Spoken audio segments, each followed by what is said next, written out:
पिछली कहानी सत्य का दंड में हमने देखा कि कैसे गांधी जी बचपन से ही सच्चाई और बड़ों का आदर करने के पक्ष में थे। आपने सत्य का दंड अगर नहीं देखा है तो उसका वीडियो लिंक नीचे डिस्क्रिप्शन सेक्शन में है और स्क्रीन पर भी। तो क्या आज आप एक नई कहानी के लिए तैयार हैं? चलिए शुरू करते हैं।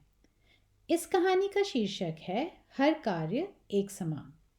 स्वामी रामकृष्ण परमहंस जी की प्रसिद्धि चरम सीमा पर थी। वे दक्षिणेश्वर मंदिर में रहते थे।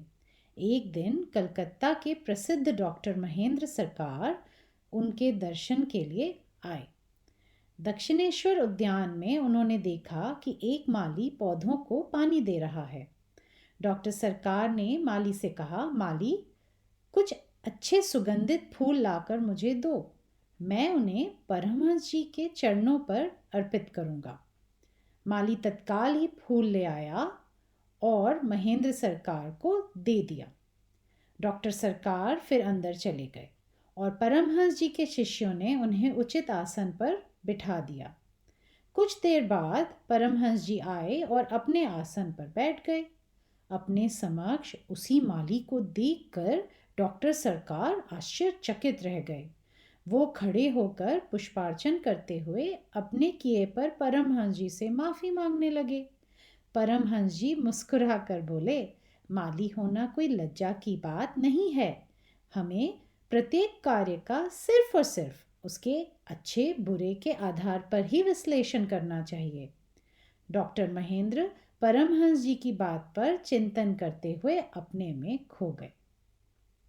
क्या आपने ध्यान दिया कि इस कहानी में स्वामी परमहंस हमें क्या समझाना चाह रहे हैं? पहली सीख, हमें किसी भी काम को करने में संकोच नहीं होना चाहिए।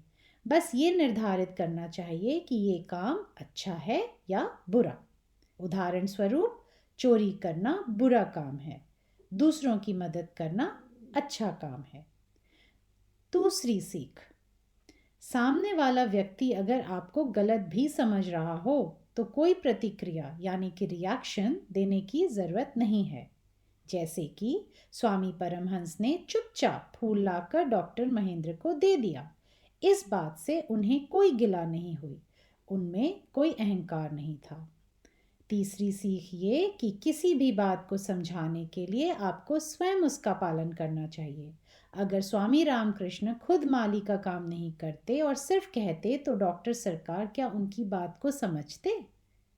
इन बातों के बारे में आप ज़रूर सोचिएगा।